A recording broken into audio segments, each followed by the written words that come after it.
এগুলো তো আমরা হোমওয়ার্ক আগেই করেছি, নট দ্যাট যে আমরা এটাকে আমরা একটা পপুলিস্ট একটা স্লোগান দিয়ে নেমে গেছি তা না।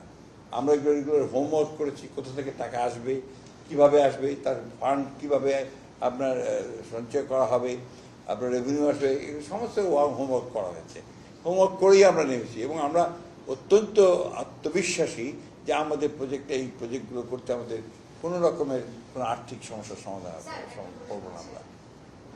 সরকার হওয়ার পরে বিএনপির দল এবং সরকার অনেকটা এক হয়ে গেছে, তো দলের কার্যক্রম কবে থেকে শুরু হবে? দলের না, দলের কার্যক্রম তো চলছে, ছোটোখাটো কার্যক্রম আমাদের চলছে, যেগুলো এক মাসের মধ্যে তো সরকার গঠন করতে একটু টাইম লাগছে। সরকার যারা দলের লোক তারা সরকারে চলে গেছেন অনেকেই, বেশিরভাগ, ফলে সেই জায়গাগুলো একটু সময় লাগবে। এটা বিচ্ছিন্ন ব্যাপার না, এটা আলাদা করে দেখা যাবে না। সরকার সরকারের কাজ করবে, দল দলের কাজ করবে, কাউন্সিল হবে এই বছরের মধ্যেই।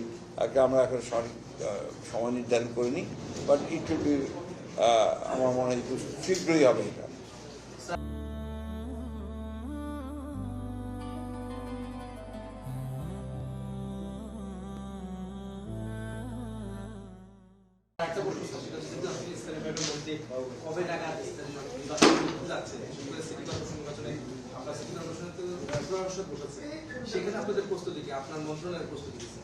আমাদের মন্ত্রণালয় আমাদের তো মন্ত্রণালয়ের কাজ হচ্ছে সিদ্ধান্ত নিয়ে নির্বাচন কমিশনকে জানিয়ে দেওয়া।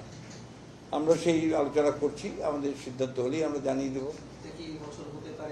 এবছর তো বটেই, নিঃসন্দেহে এই বছরে। এটা তো এই মুহূর্তে আপনাকে সময় নির্দিষ্ট করে বলতে পারবো না, কিন্তু এই বছরই হবে এবং যত দ্রুত সম্ভব করা হবে। স্যার, আমার একটা প্রশ্ন আছে। আমরা দেখেছি গত 17 বছর আসলে যে সরকার ছিল তারা বিভিন্ন প্রতিষ্ঠানের উপরে কি করেছে, সবাই আসলে দেখেছে প্রতিষ্ঠানগুলো আসলে ভালোভাবে কাজ করতে পারেনি এবং বেশিরভাগ জায়গায় যে অর্থনৈতিক বিভিন্ন রিপোর্ট আমরা দেখেছি। আপনারা যখন ক্ষমতায় বসেন, এখন আসলে প্রতিষ্ঠানগুলোর বাস্তবিক চিত্র কেমন? না, নিশ্চয়ই প্রতিষ্ঠানগুলো খুব ভালো অবস্থায় নেই। এই প্রতিষ্ঠানগুলো তার নিজের জায়গায় ফিরিয়ে নিয়ে আসা, ইনস্টিটিউশনগুলোকে ডেভেলপ করা, এটাই তো আমাদের কাজ। আমরা বারবার করে বলেছি যে আমরা ধ্বংসপ্রাপ্ত প্রতিষ্ঠানগুলোকে আমরা তৈরি করতে চাই, এটা হচ্ছে আমাদের প্রধান কাজ। সেই জন্যই আপনি দেখবেন যে অনেকগুলো পরিবর্তন আনা হচ্ছে বিভিন্ন জায়গায়, নট অনলি অফিসিয়ালস, তার স্ট্রাকচারের মধ্যে পরিবর্তন আনা হচ্ছে, বিভিন্নভাবে সে ব্যবস্থা নেওয়া হচ্ছে। এবং আপনারা দেখবেন যে কতগুলো জায়গায় আমরা এমন নিয়োগ দিয়েছি যে নিয়োগ প্রথম দিকে অবাক লাগবে যে এটা কেন দেওয়া হলো, কিন্তু দেখা যাবে যে এগুলোর পেছনে যে কারণটা আছে সেটা হচ্ছে যোগ্য মানুষ এবং অত্যন্ত সৎ মানুষ, তাদেরকে এগুলোতে নিয়ে আসা হয়েছে। যেমন আমার মিনিস্ট্রি সেক্রেটারি, উনি একজন অনেকদিন আগে রিটায়ার করা একজন ইঞ্জিনিয়ার মানুষ, চিফ ইঞ্জিনিয়ার ছিলেন আপনার এলজিডি, তাকে দেওয়া হয়েছে আপনার এলজিডি মিনিস্ট্রির সেক্রেটারি হিসেবে। আমরা অত্যন্ত আশাবাদী যে তিনি তখনও অত্যন্ত এফিসিয়েন্টলি কাজ করেছেন, এখনও তিনি এফিসিয়েন্টলি এই কাজগুলো করতে পারবেন, ইনস্টিটিউটগুলোকে দাঁড় করাতে পারবেন। ঠিক একইভাবে আপনার বিভিন্ন মন্ত্রণালয়ে, বিভিন্ন প্রতিষ্ঠানে এই ধরনের মানুষকেই আপনার সামনে আনা হবে যারা যোগ্যতার সঙ্গে কাজ করতে পারবে।